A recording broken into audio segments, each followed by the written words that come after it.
Welcome back to the Box Score podcast. I'm Conrad Pasquale, joined by Mason Erkey and Michael Tolliver.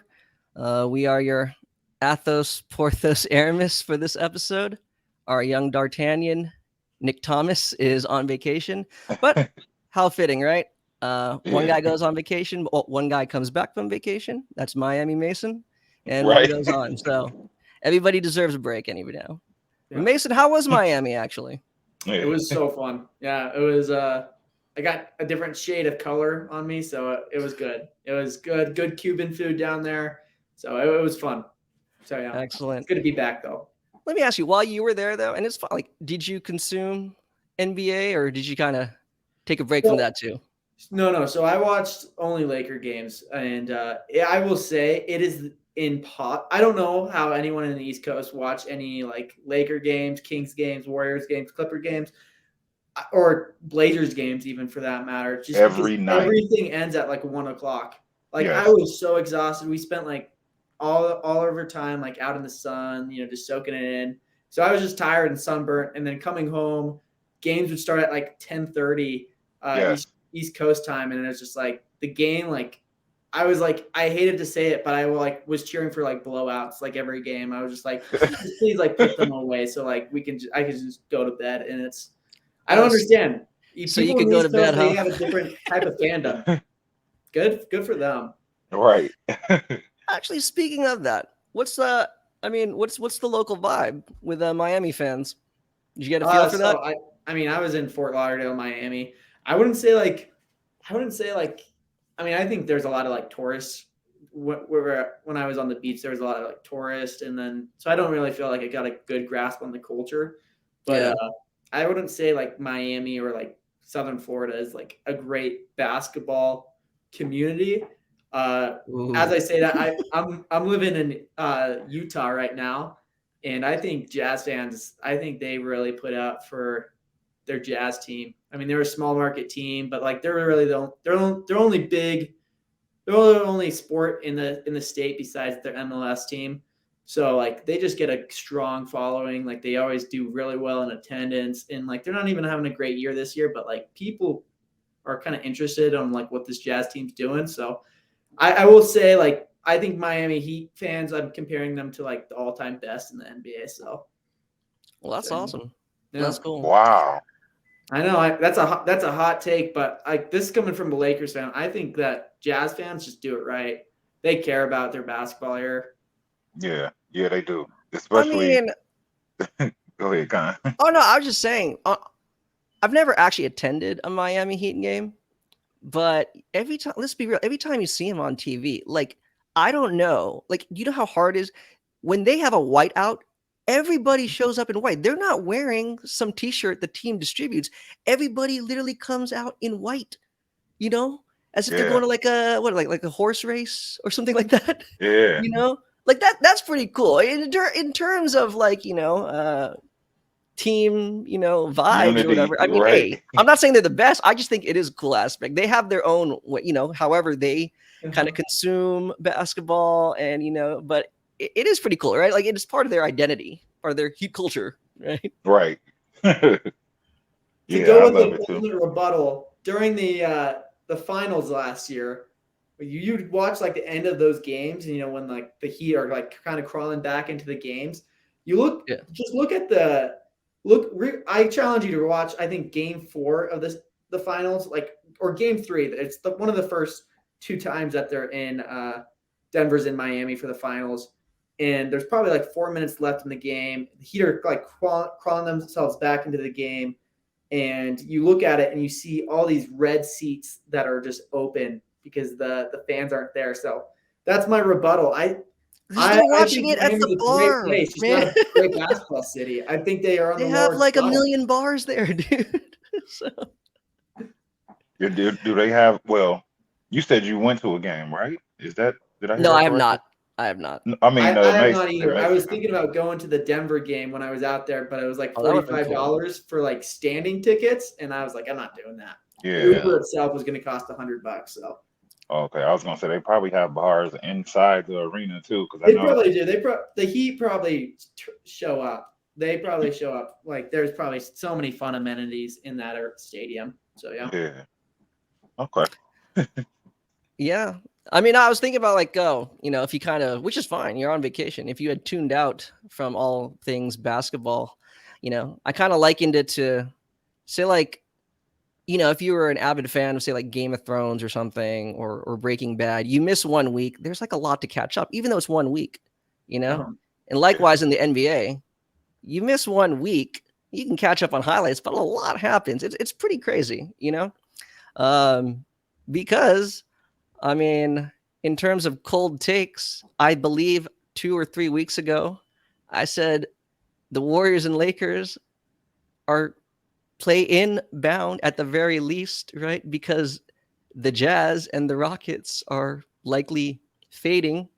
I was half right about that. The Jazz were officially eliminated from play-in or Mhm. any postseason, appearance last Yeah. night with last night's loss.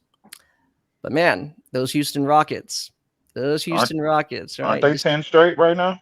They are, yes, they are Yeah. winners of 10 straight, led Losing. by, Yep. here's the go, in Tagalog, that's Filipino language. Kababayan means countryman. Okay.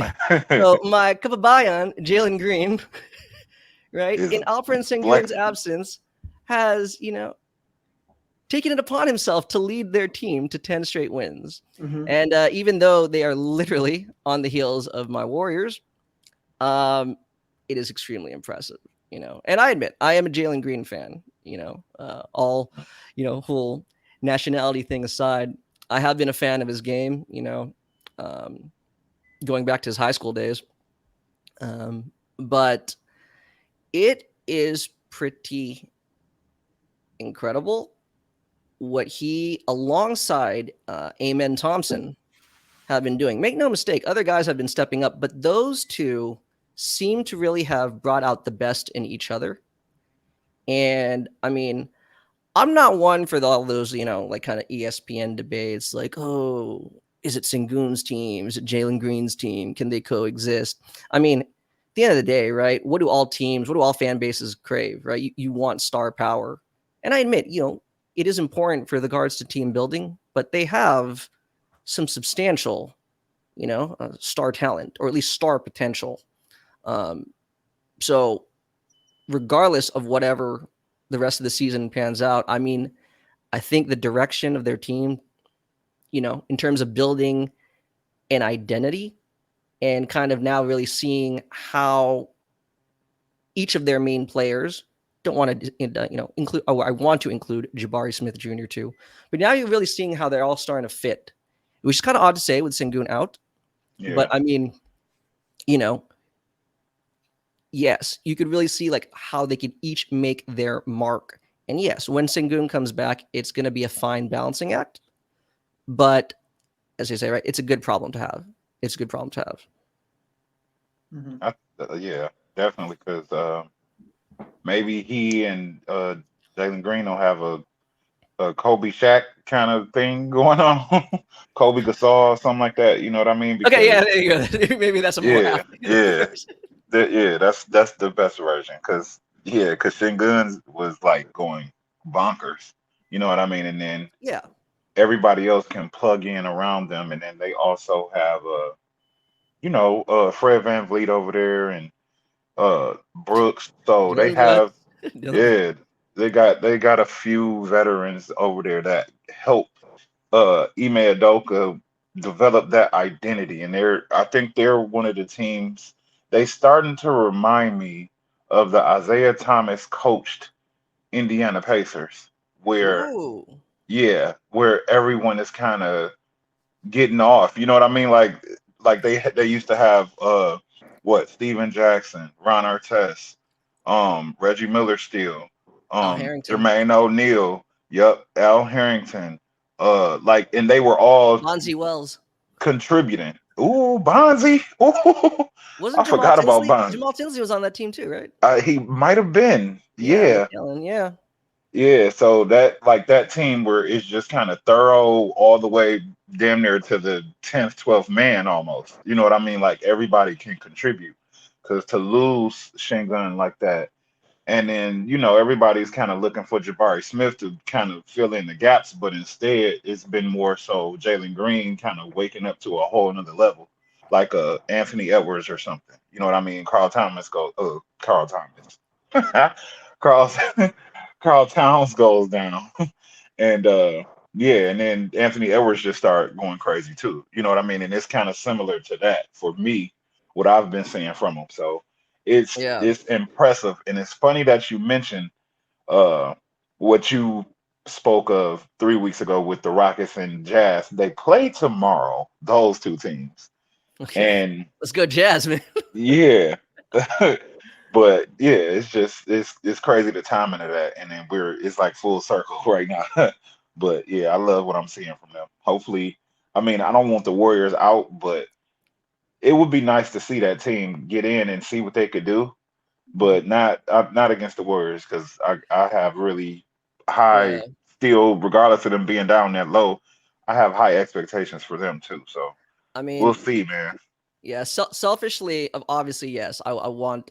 Well, I've gone back and forth about really how much do I really care whether or not the Warriors make the play-in.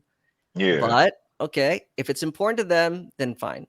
It remains important to me. But again, even though they are a Western Conference rival, the Rockets, they are definitely showing that they belong, right? yeah, And so if they were to get a play-in spot, like I truly wish them the best of luck because yeah, they've done an uncanny job, you know, despite yeah. being shorthanded.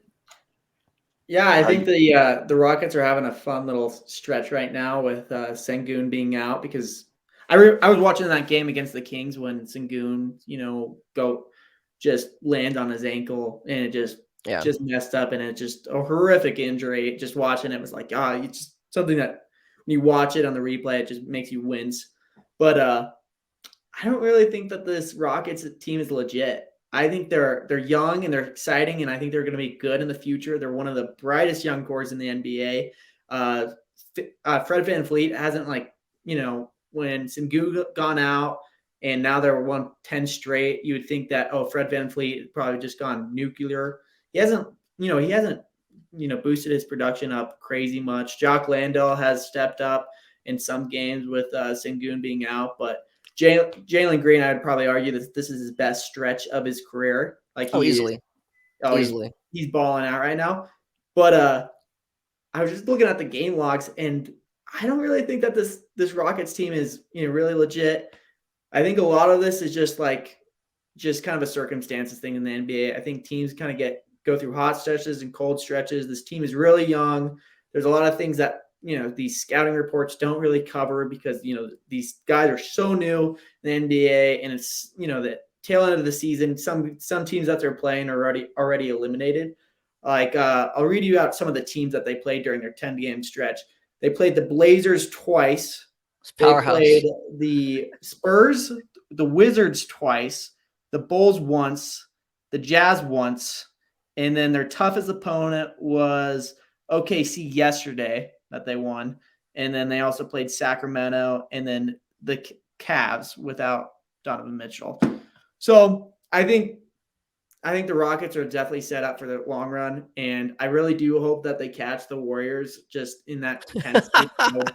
It would be so fun, but I don't think that this pace is gonna keep up. They're one game behind the Warriors right now. There's only I think 9 or 10 games for them up in the season, and I think it's gonna be really hard for them to actually maintain this pace, Yeah, I especially think when they have a tougher schedule going up right. now. I was gonna say I think their final 7 games are all against projected Mhm. playoff, you Yeah. know, teams from each conference. I mean, I'm with you. I'm not when I say I'm excited about them. It's not necessarily with regards to what they could potentially do this postseason.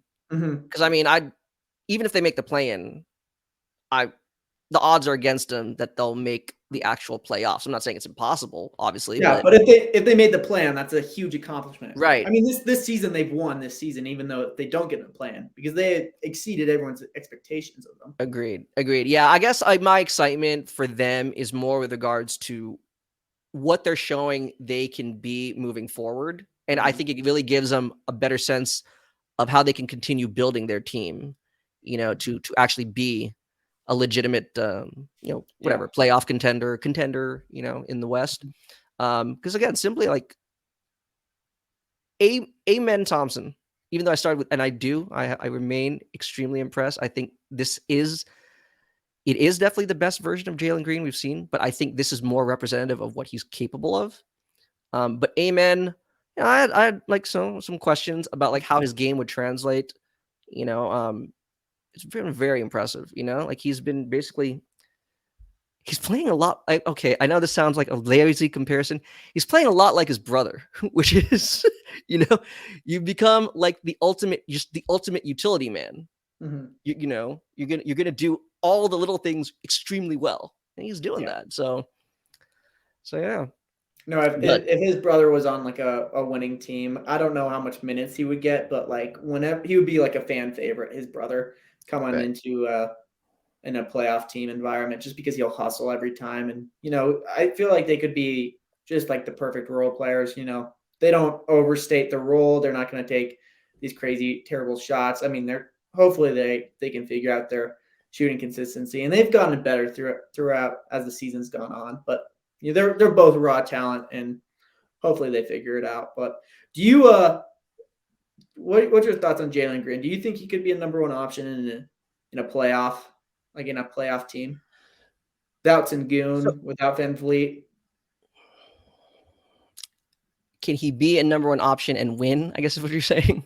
Yeah, like could he? Yeah, Um, because I no shade at the Hornets, but like Lamelo Ball, like he puts up stat lines, but he's not winning. And obviously Lamelo right. is only third year guy. No, he's 4 year now. I think yeah, Yeah. he's 4 or 5. 4 because Yeah, that extension, that $200 million yeah, extension, is kicking in next season, and he's yeah, missed like what, like almost 100 games in the yeah. last 2 years. Uh-huh. So Yeah. not So, do you ideal. think Green could be a winning player and also putting up these stats? Yes, Mm, yes, I do. I do. Now I am of the belief though, because I've listened and read a lot of Rockets think yeah. pieces that still, even now with this success, now it's questioning. Okay, should they be building around Jalen Green as opposed to Sengun, where earlier was should we build around Sengun? I Mhm. still do think that they can coexist. Now, if you want to say 1A, 1B, if that's just too much me sitting on the fence, I do think that there is, like, they were beginning before Sengun got hurt. I truly believe they were beginning to find that fine balance of where they're really playing together and maximizing each other's skills. Um, we're gonna have to wait again for that, but I think he can. It's just the reason why I keep bringing up Amen is those are the types of guys he needs around him, right? He really needs to be flanked by kind of like long, versatile defenders. Not that he's necessarily lazy on defense. I mean, he can have Mhm. his lapses every now and then, but more so, right? Like, again, like the guys to really like kind of create spaces, for like different Mhm. cross cuts, or pin downs and stuff like that. Um, so yeah, I think he could. I think he can. But What do you put money on it? If you had to bet on it, would you like your betting favor? Like, would you like your odds, or I because I like would. we can always talk about possibilities. Like we can the guy who's going to be drafted 60th in this year's draft, like he has a potential to be an all-star, but like, and I believe that could happen, but like, would you do you feel like Jalen Green will be like an all-star caliber player, or when we look back at Jalen Green, we'll think about, yeah, that guy was an all-star, or he was the best 30 guy like in his prime, or best 20 guy in his prime? I mean, yes, I would Hmm. say he is capable of all that. Again, it's just I it's hard because until further notice, I don't I am not quick to separate him and Sengun. I really don't think that is critical for them to move forward as a team. That's what I'm saying. So like, I mean, he could definitely be like a top 30 player in the league. He just may not be like one of the league leading scorers, right? I feel like, there's kind of Mhm. evenly distribute touches and stuff like that. Yeah. But we'll see. We'll Yeah. see. I have high praise for baby Jokic. I love Sangoon. I I do think too. I think that guy's going to be phenomenal. Like he's 21, just Yeah. mind blow. Or it's 21 or 22. He's younger than me, and like I'm not very old myself, but like yeah, he's Don't exciting. hurt my feelings. Don't hurt Michael's feelings. Okay. No, it is kind of weird though. This is kind of a side tangent, but it is kind of weird growing up. You're like in high school, you're watching these guys, and then the next moment you're the same age as these NBA players getting drafted, and it's like you know, it's just weird perspectives when you're watching it because you're watching a guy who's younger than you or older than you, and Oh it's just yeah. like different parts of your life. But that's another tangent for another day. I mean, I think, several years ago, it kind of hit me like, whoa, all the athletes I watched growing up are now retired. It's like, whoa, Yeah, okay. It's hitting home. yeah, Yeah, especially right now with LeBron and KD. You know what I mean? Like yeah, Well, that one definitely hits mainly home. LeBron, mainly LeBron, because that's '03, yeah, and yeah, that definitely hit. So yeah. It's funny, right? How some of his ardent defenders on social media were not alive when he was drafted, but that's cool. Yeah, Everybody's entitled to their opinion. Doesn't mean I'll listen to it, but yeah, right. absolutely. But I while we're on the never. topic of, Yeah. just kind of recapping, shouting out some of the kind of highlights, there's one guy here who I think deserves some praise. Um, Maybe you could guess who it is. Okay. Since the All Star break, if I'm reading this correctly, he's first in loose balls recovered, first in contested 3-pointers, second in rebounds, second in blocks, second in double doubles, fourth in offensive rebounds, and fourth in total Oh, contested shots. we already know who that is. Mason, would you care to take a guess? No, I feel like Michael has a. If Michael, you seem opinionated about it. Is it Demontis Sabonis? It is not. Wait, what? Is he No. on a winning I feel like team? I it's said I feel second, like it's a second in warrior. double I feel like doubles, he's not first in double doubles. Second. It's not Jokic. Is Is it it? Kaminga? Are you baiting us into a Kaminga Not segment? at all. I thought you would know, this is literally stats from yesterday, but I Is mean, this Rui Hachimura then? close. It's his teammate. It's AD. Oh, oh, Just goes to okay. show I don't always have to be a Warriors homer. This guy has been, no, I'm not just trying to like gas you up. This has been actually really impressive because, I mean, we go through this conversation seemingly every year, right? When is AD gonna finally become Batman so LeBron can be Robin? When is he really finally gonna, accept the torch? And I don't know if this is like if this is what's happening, but I mean, they are winning because of him. I'm not saying they're not winning because of LeBron, but I mean, it is crystal clear. Even that game, I think you were on vacation, right? But when the Warriors won, I mean, the Warriors were still leading when he was in the game, but it completely changed.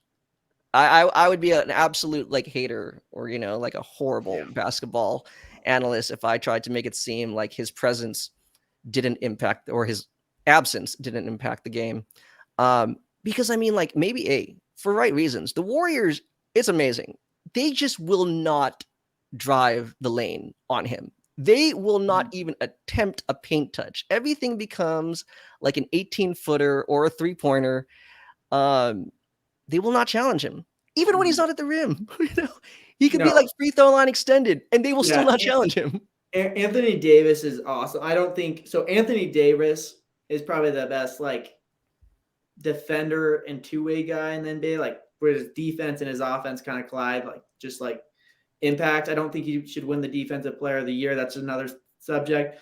But I was saying this last year with a couple of my buddies, and I was just saying Anthony Davis is the Lakers' best player, and I genuinely believe that. Like LeBron James is great. He's very important to the team and like very crucial to his offense. But Anthony Davis is critical to that team. He doesn't. A lot of people are upset about the free throw differential that the Lakers have, and the Lakers are just. I'll address this right now. The Lakers are terrible at protecting the 3-point line. They just let every team shoot so much. But the thing is, no one's driving on this team. Yeah. Guys are not driving because one, they're either going to feel like they're not going to get the fair whistle with AD, or two, they're going to get that most likely they're going to have that shot absolutely go into the third row of the stands. And Anthony Davis has just been phenomenal. Just that unibrow just sitting next to that basket. Guys are not tempting to drive on him, and which is just awesome to see. And it's really fun. Like Anthony Davis is just an animal, and yeah, he's come up big for the Lakers this year, and I mean he's been durable too. There's no more memes about him not setting out. Like that guy is. I think he was 8th in minutes about a month ago in total minutes played. So I mean he's just the Iron Man out there, and Lakers fans should be appreciating him. And Rob Pelinka must feel really good for giving him that contract extension. So both parties are looking good right now. Yeah, I mean, like I said, it stands out. It just stands out, right? Like I said, it doesn't matter whether or not I'm a Warrior fan or a quote unquote Laker hater. Like it's been incredibly impressive. And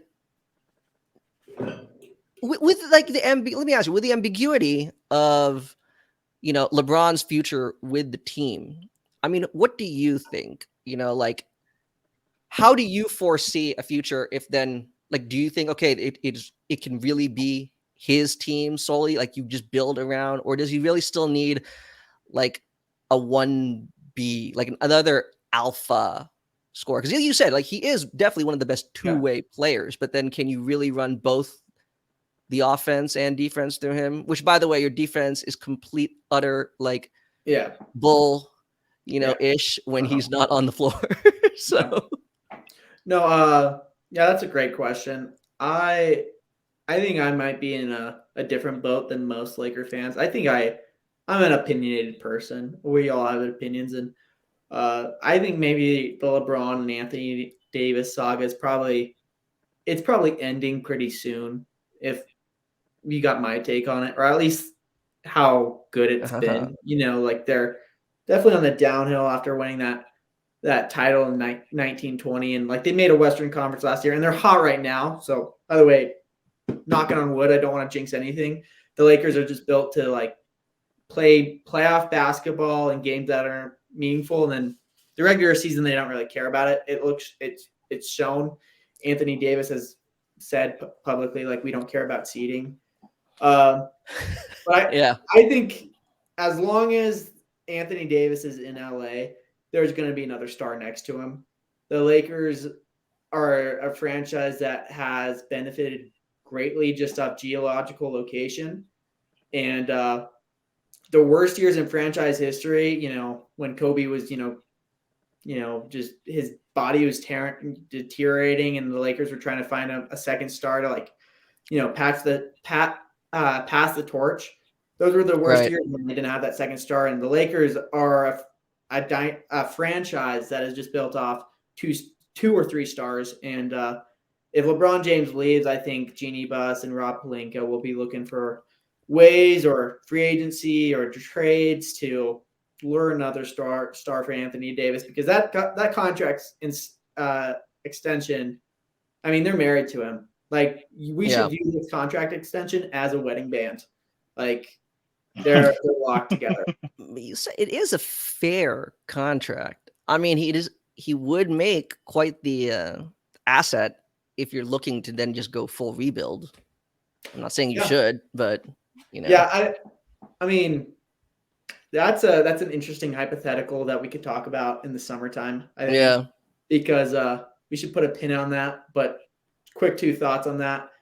Yeah, his stock is really high right now, and depending on what LeBron and Anthony Davis say behind closed doors to one another this summer after the Lakers' title run or elimination of the playoffs or getting knocked out in the play-in, Those are going to be some meaningful conversations, and I think maybe there's probably 4 plans that the Lakers have this summer, and so I think the Lakers front office has definitely thought about it, like all the possibilities. So the Lakers will be an interesting free agency offseason team as always to watch. So There you go. There you go. mm-hmm. Well, I mean, with as much optimism as there is with teams around, the teams that are basically lottery bound. Let's call it like it is. Well, actually, well, not all of them, but you know, there is some disappointing ending to some players' seasons. 3 of them happen to be rookies. From this year's draft class. Asar Thompson of the Detroit Okay. Pistons, Jalen Hood-Schifino Mm-hmm. of the Los Angeles Lakers, and Bilal Coulibaly. I believe Asar, his season's done due to a blood clotting issue. Coulibaly fractured his wrist. Hood-Schifino had a back injury, or had to have surgery on his back. So, given that their seasons are done, I figured, maybe like start a little rookie yearbook here. Let's kind of look back, kind of assess their performances, and maybe some thoughts of maybe what we would look forward to them doing in the future. Michael, as our resident Detroit guy, how do you feel about Well, Asar? I feel great about Asar, depending on Okay. uh, what Monty Williams will have if he's even still here after this season. Because if Okay. it was up to me, I would damn near make him and Dwayne Casey switch roles. Like, Casey, go ahead, please come back and coach, please. At least Ivy drops 20 a game with you. But um, I feel like Asar was doing very well. Like, arguably could have been the staple at number 2, or maybe 3 if you incorporate Chet home, because Chet's being considered as a rookie too, isn't he? He is, yes. Yeah, For so all intents and probably purposes, he is.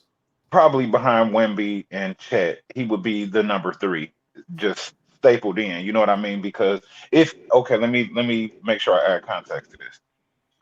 Um, if while he was like getting starters minutes and everything, if Monty did not like start messing with the rotations, he goes from playing 20, 30 something odd minutes to playing 9 or 15, something low like that, and then coming off the bench too. Like, if he would have never messed with it, maybe Asar would actually be even more down the road in his development as well, because he was playing good out the gate. You know what I mean? He was like flying around, getting blocks, really good in transition.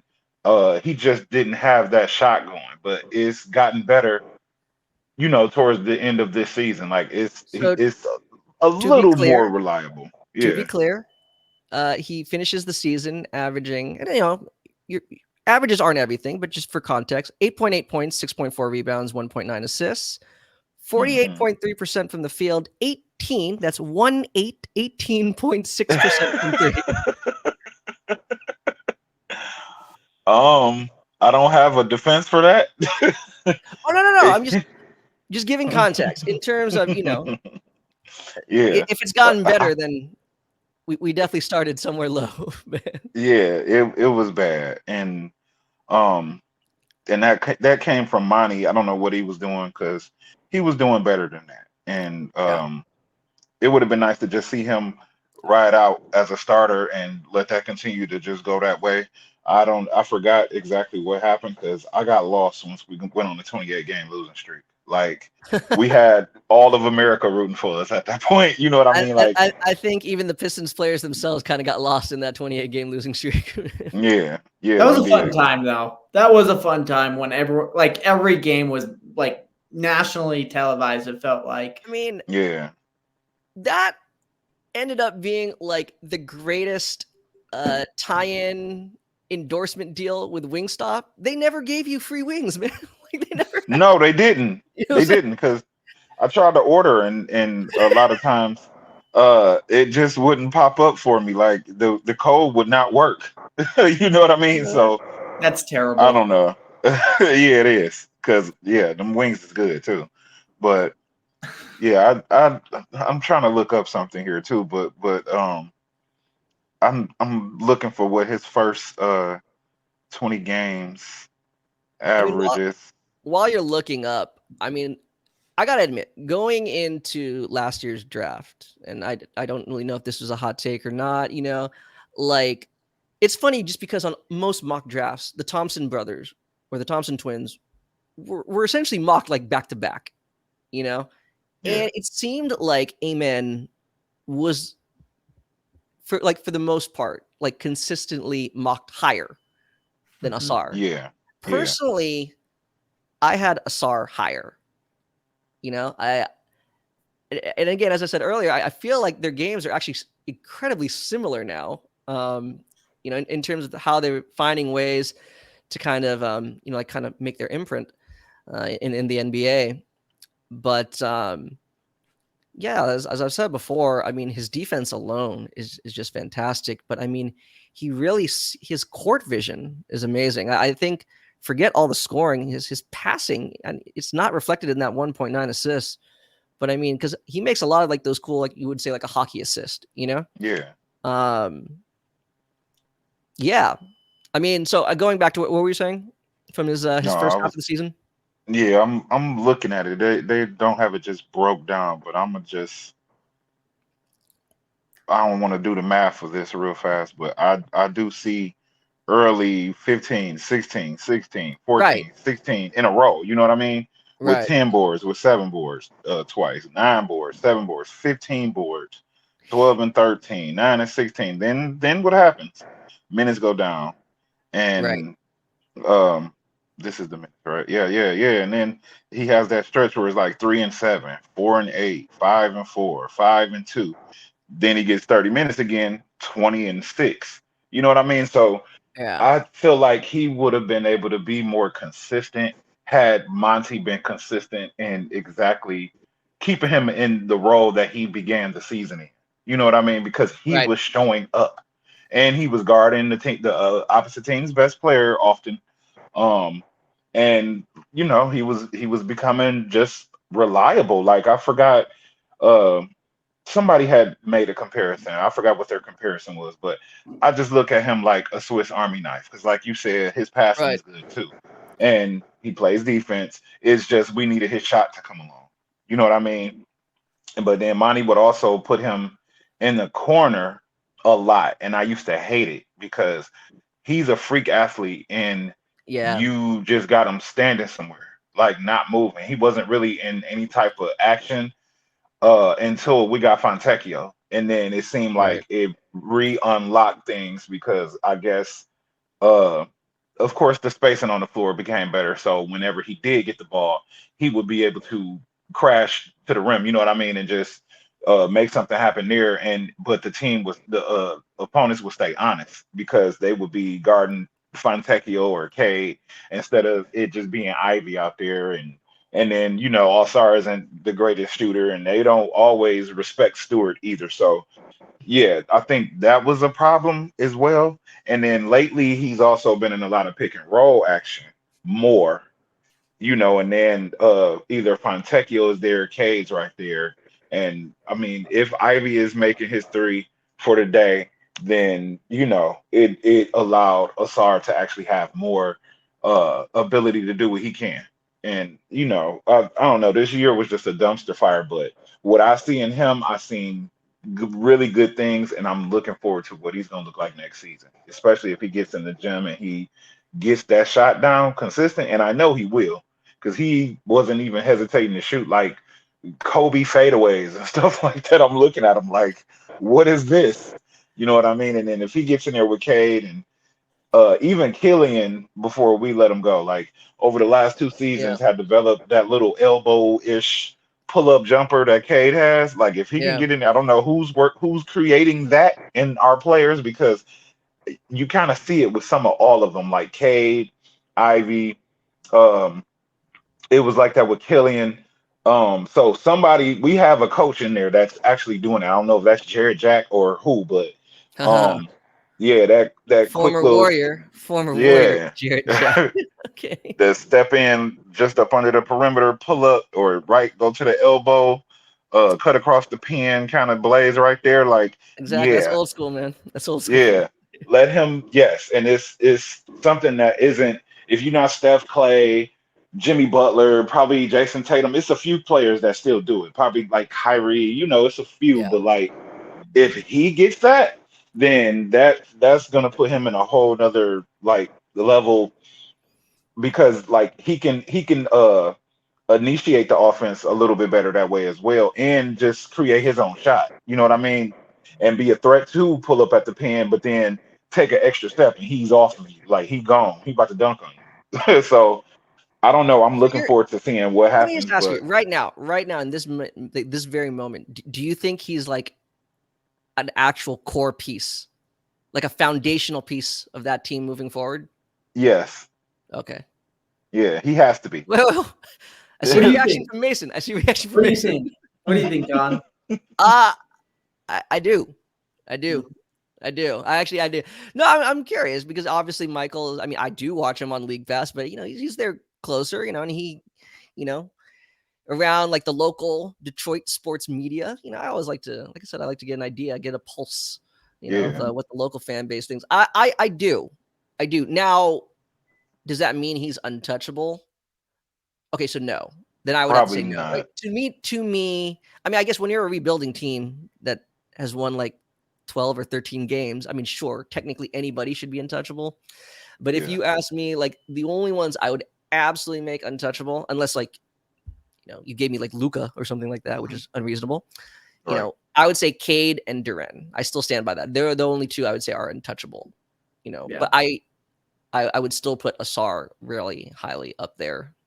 Yeah, I think highly of him. I don't think too highly of the Pistons though, as in like how they've constructed things. And like I think 3 years, if they're kind of still in the rut and they still can't get out of, the rhythm that they're in, the guys are gonna be guys who are untradeable, top picks will go. I mean, look at Yeah, Killian Hayes. Killian Hayes was a project, didn't work out, and high risk, high reward. And Sekou Doumbouya. yeah, say but cool. the Thompson twins are kind of the same way. High risk, high reward. If they pan out, and this is going to both of them, and I'm sorry to clump both of them into, Who but who like is it? Oh, I will both always Thompson think of them twins? as one, huh? Did you say both Thompson twins? Yeah, like they're Yeah. both as collectively like they're gonna pan out. They're not they're gonna like either become great role players or they're just gonna be liabilities. And I think they're gonna be I think they're gonna work out. And I think because I think they care about the NBA and I think they care about basketball enough that they're gonna improve. But Pistons, I don't know how long like they can you keep on working on these guys. Eventually, they're going to have to put on a team that's somewhat capable of winning 35, 40 games a year. And I don't know if he'll be a part of that. I hope he is because, he's Yeah. just a fun guy. And I think the city really is rooting for him. But who knows? I think he's a hard one to really get a gauge on. Like, could he really help a city? Because, I mean, he makes hustle plays and that's going to win games. But if Detroit's still in the pit that they are, maybe another team wants to take a chance with them. So I don't know. It's gonna be Yeah. tough. I think Mason makes a good point because actually, like Yeah, now, just kind of talking this out, like I guess, yeah, Asar, he's not necessarily like right as it stands now. And even again, it's a lazy comparison, but yeah, even his brother, like they will help you win games. They're not the reason you're winning. You know what I'm saying? Like they're not the driving force as to why they're winning. And I guess, yeah, moving forward, that's what we're gonna have to see in terms of their or his at Yeah. least Asar's respective improvement. What more can he or how much really can he continue adding to his game? I mean, obviously there's a lot, but Yeah. realistically, how much are you going to add to it? Where, yeah, he really does separate himself as a guy that is not necessarily the franchise player, but a guy who's like a foundational piece Yeah. of a core moving forward. And I'll just kind of quickly go over it, but that's kind of what we touched on last week with Bilal Coulibaly. I think all things considered, he was this past drafts. He was the international man of mystery, right? I mean, there's no way when you want to say Wembanyama? I mean, like I don't know, dude. Wemby's an alien, but No, no, no. I International agree man with of your point. I mystery. agree with your Yeah, point. But right. I agree with your point, though. He literally, like Coulibaly, literally his stock rose in like an 8-week span. Mm-hmm. So that's what I'm saying. I feel like there was definitely less intel. Let's put it that way. And when I say man of mystery, he was in the shadow of Wemby, like literally, he was in the absolutely, shadow, like coming absolutely, out of it. yeah, So it's insane because being in someone's shadow when you have a wingspan of 7'2", when you're 6'6", is insane by me. But yeah, I think like what I meant by international man of mystery is like Wemby to us, at least I think to most fans, right? It's like, is this guy really going to be a superstar? I think there was some discourse with Coulibaly. Is he even an NBA player? Right? Like I think that's how much like ambiguity there was with regards to what is he, right? Like we have like this film. I can't remember what league he played in. Was it the German league or something like that? And he was Wemby's teammate in. Oh, that's right, the France. Metropolitans. Yeah. Mm-hmm. Mm-hmm. He was literally in Wemby's shadow the whole time. Yeah. And like I know like he like when I at least pieces that I read going into the draft, it was like they were comparing him as Killian Hayes, because they're like, is he, they were even saying like you were saying what Con was saying is like, is this guy even an NBA player? And that's just a thing that people were talking about, the French thing, people were making comparisons with him and Hayes, but yeah. So but I mean, one, he's definitely an NBA player. Mm-hmm. Now again, just like as we said with the SAR, I mean, it's really unclear. Sure, because of like your athletic gifts and some of like your natural instincts. Yes, you have the ability. The sky's the limit, right? Let's just put it that way. But realistically, both because of team infrastructure, and coach, like because we were talking last week, I don't really think you can identify a single player on the Wizards as being like a core piece, right? Like someone we need to build around this guy, or he should be part of our next great team. I don't know. That's not to say they don't have talent, but otherwise, and I like Denny Avdija. He's gonna be like a guard version of Denny Avdija at the worst, I guess. No, I don't know. Denny's good, but no, exactly. But he isn't going to be an all-star or like he would be a great seventh man on a contending team, and I really do like him a lot. By the way, his interviews, Denny. I know that we were talking about Coulibaly, but Denny, like every time I watch an interview from that guy, just knocks it out of the park. I would love him on like any on the Lakers, just personality wise. But and again, not to like make like this is not me like throwing shade at Kuzma or Jordan Poole or any of those other guys, but the IQ level, you know what I'm saying? Like the way Denny and Coulibaly process the game, I think that is a lot more of what the Wizards need. They need a lot of things, but at the very least, like that should be kind of where they begin to really build this team, Yeah. Right. The Wizards they've missed a lot. Like Johnny Davis last year, what pick was he last year? I think he was 9 or 7. Coulibaly was 7. But no, Johnny Davis was 2 years ago. I don't know. I know he wasn't this year, but last year. Yeah. No, so he's back, but like he went to the G League, and Coulibaly, he's better than Johnny Davis is, but I mean he's listed as a small forward, but I think he just needs to have the ball in his hands, and like the Wizards are so bad, just give him the ball, to let him carry the ball up. Like Poole's going to take the 30-foot shot anyway, so at least get Coulibaly to dribble it up. Right. See, and therein lies the point, right? Like they just completely lack any semblance of a real structure or infrastructure. So, that's definitely working against him. But for what the circumstances, I think I would say this was a successful season for him, right? But we'll have to see where he goes from there. But yeah, the last rookie, I think only because I find it interesting just because anytime I hear him, it's compared to the two guys taken after him. Yeah. Right. So Jalen Hood-Schifino, if I recall correctly, was taken one spot ahead of Jaime Jaquez and 2 spots ahead of Brandon Pajemski. So I'm not saying that my Lakers mutuals are representative of all Laker fans, but they have very strong opinions about Jalen Hood-Schifino.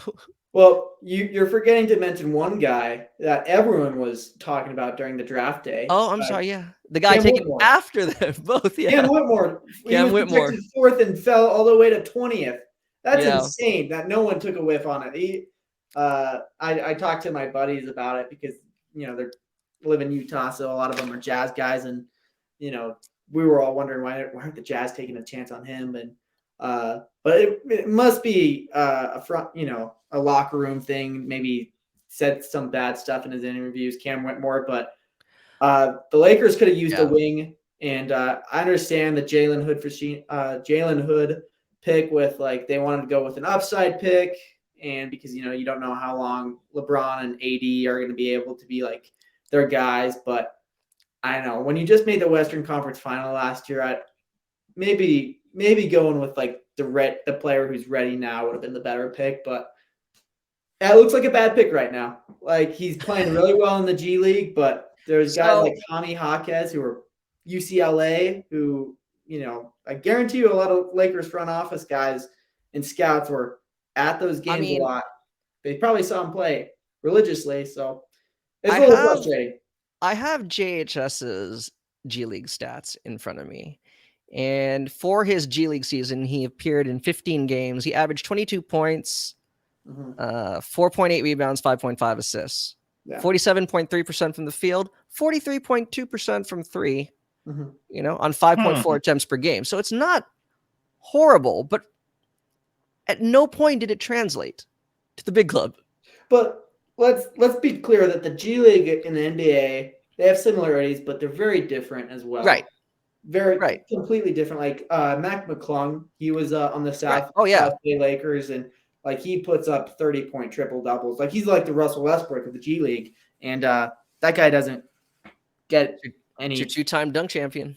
That's true. I need to shut up, but But yeah, in the NBA, so no, he's done great in the G League, but hopefully he gets a chance in the NBA because I think. Hood, he needs to have the ball in his hands a lot. He needs the high usage to be effective. That's where he feels comfortable. That's in college, that's how he was. It went through him, and so hopefully he has a chance, and hopefully he heals. But it'll be an interesting thing to keep an eye out. And I hope the Lakers aren't that bad that he has to be the floor general right now. But, yeah. Hopefully in the future. Well, let me ask you that then. Okay, so before we finish on JHS, do your gut reaction, gut feeling right now, is he an NBA player? It's okay because, dude, there have been plenty of times with Warriors, after 1 year, you kind of know already. You're oh man, dude. So the guy's only played, I think, only 100 minutes in the NBA. Correct me if I'm wrong. And he's only played all the minutes that he's played are in garbage time. So anyone could be I don't know, the NBA, the term is he an NBA player? That's questionable because Scottie Pippen Jr. right now, he's on the Memphis Grizzlies. He isn't playing terrible, but he's also on the Memphis Grizzlies who aren't playing for anything. So I don't think Hood is gonna be how about this? I don't think he's gonna have an 8-year career in the NBA. So that's I would say I don't think that's possible for him right now. I guess how I was going to phrase it was because, again, part of the appeal of hitting on your first round draft pick, is it's a cost controlled asset on a bargain of a deal. Mm-hmm. So that is technically 4 years, right? Technically 2 guaranteed, but say 4 years of team control at the very least. Within that 4-year deal, do you think he's at the very least a rotation player for the Lakers, an actual viable rotation player, 9-man rotation player? Probably not, because the Lakers free agency, we saw last year, they signed Gabe like isn't. my guys. The Lakers will continue to do that. Like it's LA. As soon as any point guard finds out, hey, the Lakers need a point guard. Like even if the Lakers are good, bad, like I think there's going to be a better option than Jalen Hood Shafino. So I don't think he'll be kind of in the Lakers depth chart at the start of any NBA season, unless serious injuries. But I hope to be wrong. But like it's the NBA. The Lakers pick right a lot, sometimes, and the Lakers don't pick right sometimes. It's just part of being an NBA fan, and I'm hope that I am wrong someday about him. But I think you may have had like a collage recently of past Laker picks. I mean, they technically did hit on the picks. They just didn't materialize during their Lakers tenure, right? Yeah, no, I was thinking about like the other day is like the 2017 Lakers. Like we didn't win anything. Like we won 35 games, but like that was a fun team when it had Lonzo Ball, Brandon Ingram, Kuzma, Alex Caruso was even on that team. Just the young guys. Like wasn't Josh Hart on that team? Huh? Josh Hart was on the team, right?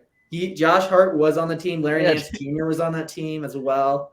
No, even before your collage, I had like a conversation with a friend like a couple of days ago. I'm like, if you really think about it, they all went on to become like very good NBA players. No, the Lakers draft well, so I'm not beating myself up about the Hood thing. And like when they drafted him on draft night, I was like, this is an interesting pick because one, I was familiar a lot more with Cam Whitmore. I'm like, how do the Lakers not just roll the dice? Because if you're going to go for like high potential guy, like high risk, big reward guy, like Cam Whitmore's your guy. So I was kind of shocked that they didn't go with that route. But the Lakers know what they're doing. They get paid to draft. I don't. So I trust my Lakers front office more than myself. So, but I think right now they failed. So. Yeah. Well, I wish them the best of luck. Before we part, who do we think is going to make the play-in in the West? Since this is kind of become a little bit more spicier. I'll go real quick. Yeah. The play-in, I think the Warriors clinch the 10 seed, and then I think the Lakers and either the Warriors or the Kings or the Mavs make the playoffs so that's my pick. And I would probably say Mavs and Lakers make the playoffs. And then and then who would get eliminated? That means Kings get eliminated and maybe the Suns get eliminated. You have to look at the standings. That is crazy. It's a lot of star power staying at home. Yeah. Oh, by the way, a little just one side tangent. Since our last Grayson Allen playoff potential breakout player. Yeah. Mm-hmm. Yeah. Now officially, the Suns are dead last in every fourth quarter defensive metric since we last recorded. Dead last. Yeah. Dead last in, field goal percentage allowed, rebounding, all of it. Yeah. Just as of yesterday. So fantastic, man. So it was a big win for them yesterday against the Bucks. It was. Yeah. It was. Okay. If you ask me, yeah, I still think the Warriors will hold off the Rockets. Yeah. For, I think they will. Now, here's the thing. I'm gonna be very honest. Right? I'm gonna be honest, not just a Warriors homer. I will say right now, if the Lakers are in 9, we're probably not gonna win. They don't play well against the Lakers. LA. I mean, you can say anything can happen, but if we're going off of the matchups, like I said, if as long as Anthony Davis is out there, I don't know. I'm not saying he's like our Achilles heel, but it's just style. Like I said before, right? Styles make fights. Mm-hmm. He just gives the Warriors a lot of problems. Yeah. Like that's what it comes down to, and especially the fact that it's going to be in LA. I mean, I know the Warriors have been a really good road team and horrible home team, but specifically it's just weird. I don't know, maybe if it's because of the Lakers lighting or something. They just it's seriously, it's a real thing. They don't play well. They play well against the Clippers. When it's the Clippers home game. Yeah. But another crazy thing about the Lakers Warriors, Steph Curry lowest field goal percentage against the Lakers. Yeah. all time. Hmm. It is. All the 29 other teams It is. as of last year. This is That not might have me just. changed. I am a very like by nature. I'm a glass half full guy. So by me saying this, like I'm just going off of like the data presented to us, and I don't mean just analytic. It's a one game. It's a one That's game, that and a lot of crazy things would happen. anything can but happen. Anything yeah, can happen. Yes, I agree. absolutely. But I'm just saying, in terms of that matchup, I don't particularly like it. Now, if there's a way you guys can climb up to the 7 and 8, and we play somebody else at 9, then okay. Yeah. I think the Warriors will win that match. I think they can beat I the I think the Warriors game. will win this game. I think That's okay. because Steph Curry gets pissed when he plays the Lakers. You can see it. His body language. He's more locked in But the because stats say otherwise, Michael. the stats do say otherwise, but that last game said something different. That's That last true. game they played in LA said something This is different to true. me. And then also now they have the ascension of Kuminga. You know what I mean?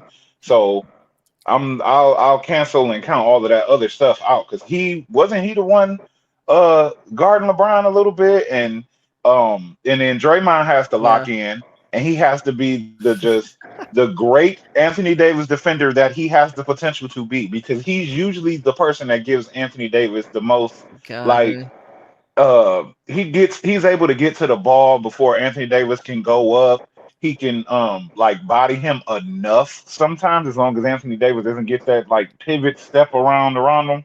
But if he can come locked in, not trying to holler at referees, Kuminga can play his best game on both sides of the floor, and Steph is like locked in like F this, we gonna win, then yeah, I think the Yeah. Warriors could pull it out because All they right. You're they making me believe, Michael. You're making me no, I believe. mean It's they it's gonna be a fun end of the regular season. We haven't even talked about Draymond Green, and I think the next time that we pick up this podcast, there's going to be a lot to talk about, and that's the glory of the final NBA season, the final games of the NBA season. So much changes in the standings, and so many narratives flip, and it's going to be a fun end to this regular season. But I think this is going to wrap up the podcast, right? Yeah, I think this is great. Be sure to continue to follow us on YouTube, like, subscribe. Feel free to comment. You can get us on Spotify. Feel free to leave 5 stars. We'd appreciate that. You could also catch us on iHeartRadio. And we'll see you all soon. Take care.